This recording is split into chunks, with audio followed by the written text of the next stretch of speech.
Alrighty, everybody. What is going on, guys? Welcome back here to another live. It is good to see you guys here back again for another update. And our camera, as you can probably tell, is out. I do not know what's going on with my cam, but we're going to have to probably fix that here at some point in the stream. I don't know what's going on with it. I started the application, it was broken, and I didn't have time to fix it. So, anyways, guys, but it is good to see you guys. Hope everyone's doing well. Let's see who we have today. We have Isaac, we have Kath, we have Weather Authority, and Arinola. All right, well, I think we are back here. My whole application just freaking crashed, dude. But I think we're back, and I got my camera to work. It seemed like that actually helped it. But anyways, y'all, welcome. What's up, Free Thinking? Good to see ya. One thing I did want to talk about here is actually I mentioned this in my YouTube short I recently just did. We actually just had a fire just south of me. It's still visible on the satellite imagery here. You can actually see it. It's out here by Bartow. This is out here by Barcola is exactly where this is over. These areas are on fire currently, which is not very good. If I was to remove the overlay here, I believe this is mostly just like farmland and stuff like that. So, anyways, Arinola says spin goes to icon. Yeah, it cut out for a minute. We should be back in order though.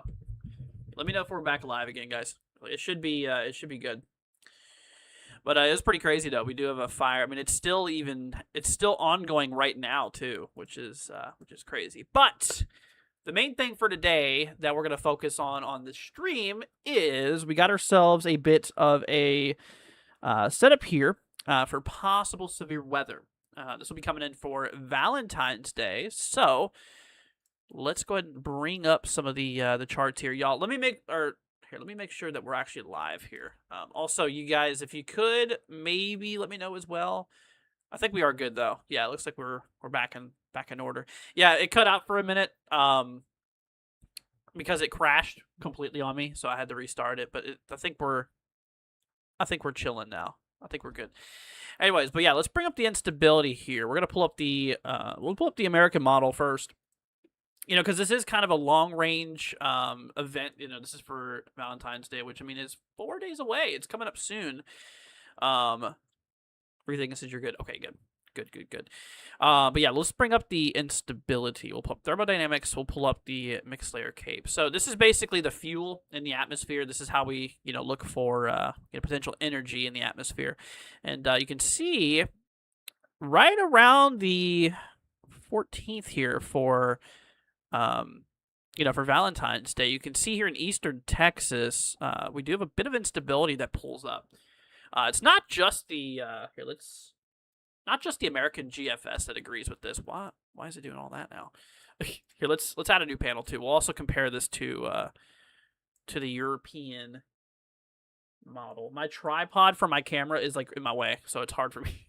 I have to look around to find the thingy there. Anyways, all right, so we'll load up the Euro here as well. So the Euro will be on the right panel, and the American model's on the left panel. Just want to let you know. But anyways, we do have a bit of instability here. Bits of unstable air from both the American and the European model here for Valentine's Day. So what that means is that, there's going to be energy in the atmosphere. We could see some possible severe weather, thunderstorms and stuff like that here for Valentine's Day. Like we mentioned, as of right now, it seems like it's going to be here pretty much for, starting off in Texas, like central, maybe eastern Texas for the most part. Then it goes into maybe even like Louisiana here for pretty much late 14th going into the early 15th. And it seems like, we could have a bit of instability that, may continue into bits of the Gulf Coast here. Because we do have a system that is going to be developing right around this time here. Let's actually overlay the pressure here. What's up, Weston? Good to see you. Yeah, there you go. So you can actually see that low that develops right there. Here, I'll make the ISO bars a little bit thicker so you can see them. So yeah, there's that low, which is definitely interesting. We're gonna go back to one panel. I think it's easier. But yeah, I mean, you can see that low that develops, and what that does essentially is it's going to start to bring up some some warmer air, from down south. So this is going to be bringing in some more warm, more moisture-filled air into the environment here in the southeast. And it'll actually bring down a little bit more cooler air further south. So we'll be getting some cool air building in on the backside, and we'll be getting some warm air building up here, on the right-hand side of these systems. This is because they do spin counterclockwise, which is, why this is happening here. But anyways, we do get that low. Develops here for Valentine's Day. Goes through the 15th. Yeah, I mean, it even goes over Florida, possibly right around the 15th, 16th or so. So it's definitely an interesting take here. Now, I've been noticing this for a couple of days now on the models, which is why we're talking about it. Carrot says Texas is about to get the first real taste of spring. Yeah, for sure. I mean, if we look at the temperatures out here, we'll bring up the temps. Actually, things are finally supposed to warm up for a lot of us out here. I know it's been like super duper cold for a lot of places. We're actually supposed to be seeing, conditions warm up a bit more, which, yeah, here you go. So this is for 4 p.m. on Monday. I mean, look at these temperatures here from the American model. I mean, we're talking 50s and 60s all the way up in the northern plains. It's going to be pretty darn warm, at least comparing to what it has been, Here, we'll, whoops, I messed that up. Here, let's make this single color so you guys can kind of see those temperatures a little bit better here. And we'll do that. There you go. So, yeah, this is according to the American GFS model for Monday, which you guys cannot see the time. I'll just list out the time for you. This is 4 p.m. on Monday. And you can see a lot of that air finally working its way up north, warming things up a bit. I mean, it's going to be a pretty good day for a lot of people in the Midwest here, Central Plains and whatnot. I mean, for a lot of people, we're actually finally getting out of that freezing spell. I mean, it's been absolutely ridiculous for the last, several weeks, it seems. I mean, we've just been in such cold temps, but, relief is on the way, thankfully. I'm definitely thankful for that. I know a lot of you guys are definitely as well. I do want to bring up the, let's pull up our NOAA panel here, because I do want to bring up the WPC's outlook for, or was it WPC or is it CPC? Sorry.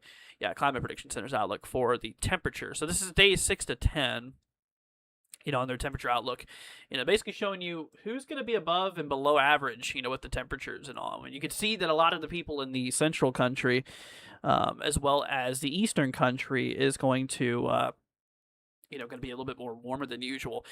They do have, Texas highlighted here, at least an 80% chance of above normal temperatures out here, which is, definitely pretty good. Definitely is pretty warm. It's going to be a lot warmer. Now, out west, though, it's going to be a little bit of a swap. We're going to be getting more below normal temperatures out west. Let's see here. It felt like that the last week here in Louisiana, daytime in the 70s to near 80s.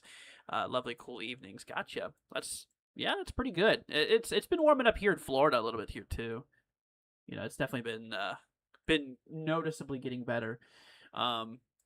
I mean, I'm pretty sure today was actually even pretty warm for a lot of people. Let's bring up the RTMA analysis here. This will show us our temps for everybody today, which, we'll go back to right around 4 p.m. Yeah, you can see, I mean, even in Kentucky and stuff out here, it looks like we've gotten in the 60s and bits of Ohio in the lower, in the lower portions in the 60s. I mean, it was a pretty warm day today, actually.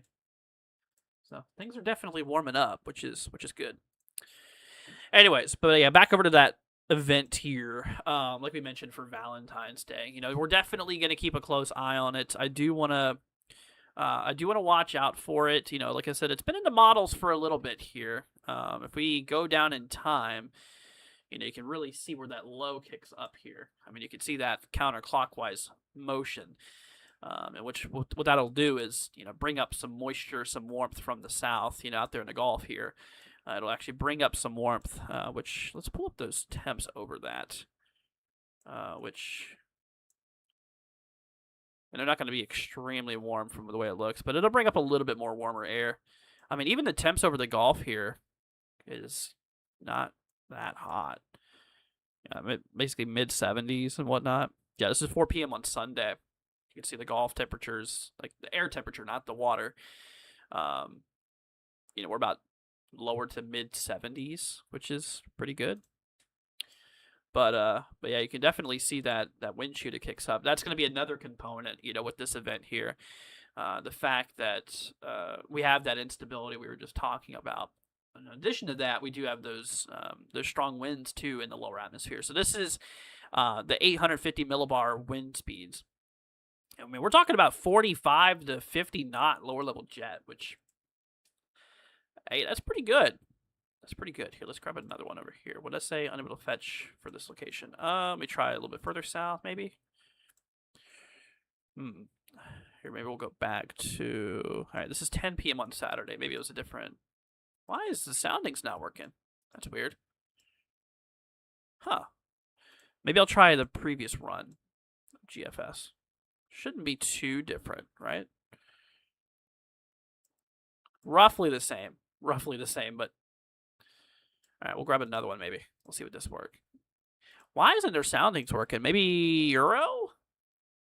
See what Euro says? Yeah, Euro is a little bit different in those lower level winds, which is important for like tornadoes. Yeah, I did not mean to turn it around like that. They must have an outage or something with their soundings. I'm not entirely too sure, but yeah, I mean, we'll definitely keep a close eye on it. I do want to pull up those dew points here as well. The main things for like forecasting severe weather is moisture, instability, lift, and wind shear. Those are the main things that you gotta look out for. But here, I want to load my custom one from COD. This looks like COD Meteorology's color table here. Which, I mean, yeah, the dew points are going to be well in range. In the 60s, 60-degree dew points are pretty good for storms. I made a video not long ago kind of explaining dew points, temperature, humidity, and like I was saying, temperatures those dew points, once you get in the 60s, 70s, that's where you have a lot of moisture available, which, that moisture is directly used into the storms that fire off. So it's, it's definitely going to be pretty good on the dew point standard here. You can see all that air coming up north from the Gulf there. Really increasing the moisture content and stuff like that. So that is good. That is good for the storms anyway. So between that, I mean, we have good wind shear. We have decent, like I said, we have a decent amount of these dew point values. I mean, we're talking dew points in the 60s. Instability is there, but there still is a bit of disagreement in the models and stuff. About timing and just the overall look at the system here. It looks a little bit different. What's up, Dixie? Good to see ya. Hope you are doing well. Say hello from, is it Yorba, Linda, California? Good to see you, my friend. Hope you're doing well. What's up, Scott? Good to see you too. But yeah, we'll keep you guys in the loop here. I do plan on making a video probably tomorrow. What's up, Mark? Dude, they changed the whole moderator thing. That's crazy. Arnola says, let's see, gusty winds, big job of pickup style. Yeah, because of see lots of live oaks. Oh, I gotcha. Yeah, the winds they'll definitely do that for you. Absolutely. But honestly, like I said, I mean, there's just a little bit of disagreement right now within the models. There is potentially a pretty good setup on their hands, though. So we'll keep you guys in the loop with everything. But yeah, like I said, we'll do an update for you guys here on this tomorrow as well. I mean, you can see there's your dew points here, in the 60s, and then we got our wind shear, lower level jet here, about 40, 50 knots. So I mean, it's that checks off. That's pretty good. Dixie coming in with a $20 Venmo donation. Holy cow, dude. There ain't no way. Thank you so much, Dixie. Here, there's a note on here. Let me read it real quickly. Saying, the pizza emoji. Well, thanks for getting me pizza, my friend. I appreciate it. Y'all in chat, please give Dixie a big thank you for the support. That is greatly appreciated, my friend. Thank you so much. That is really nice of you. Really nice of you. You did not have to do that, my friend. That'll definitely help me out a ton. So I really appreciate it, my friend. Thank you so much once again. Big shout out goes to you, Dixie. But yeah, like I said, it's it's something that we got to keep an eye on. Let's pull up our cape again here, our instability. Yeah, so you can see everything overlaying here. Let me just grab it. I forgot the soundings don't work. Dang it. Whenever these soundings do work, we'll look at them. Actually, you know what? I probably could do. Here, let me bring this up here. Let me try COD. We'll blow the dust off of COD meteorology here, because this should work. It should work. I don't know if it's an outage on. It can't be a model thing. It has to be the program. It has to be the program. Dixie says, "I appreciate you. I appreciate you too. Seriously, thank you so much for that. That is really nice of you." Big shout out goes over to Dixie. Thank you once again. All right, let's look here. Okay, so there's the instability. I'm gonna grab a sounding right here. Let's see what we got going on. If it'll load, this should load. It should.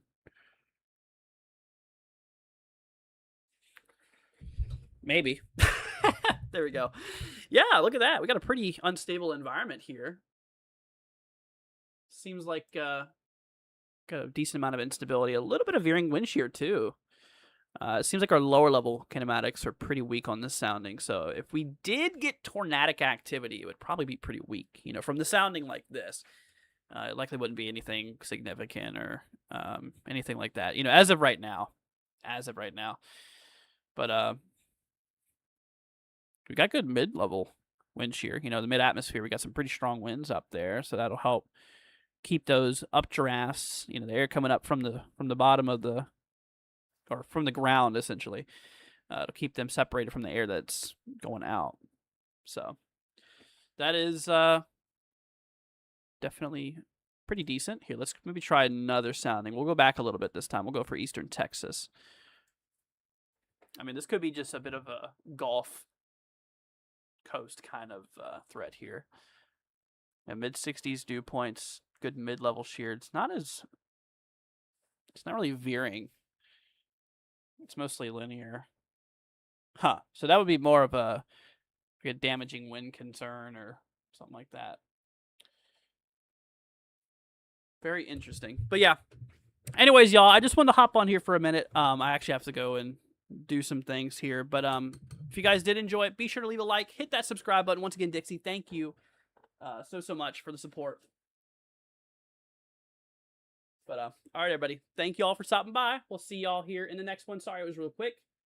We'll catch y'all later on. Thanks for joining, guys. See y'all in the next one.